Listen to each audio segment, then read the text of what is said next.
Good morning mga kamamshi! Tara, samahan niyo kaming gumawa ng nilupak na saging na saba.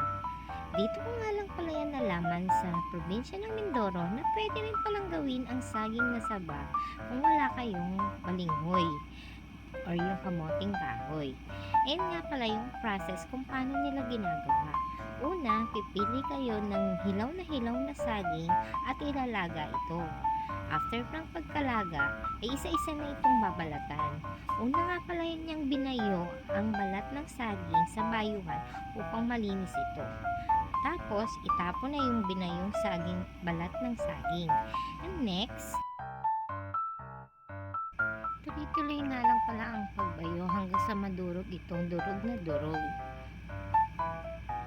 Ito nga palang pinagsamang royal, condensed, asukal. Haluin itong maigi at dahan-dahang ibuhos sa ating binabayo.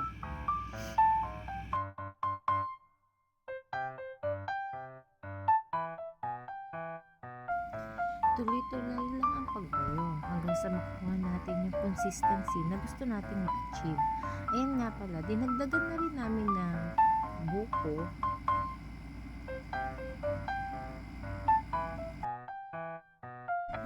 or bingi. Ito ay pampalasa, pampasarap. Ayan nga, nakasanin na rin ang baby macho namin. Ayan na nga mga kamamshi, yan ang ating finished product. Lagyan lang ng star margarita ang ibabaw at mga pampalasa gaya ng mani. Yan, thank you, bye bye!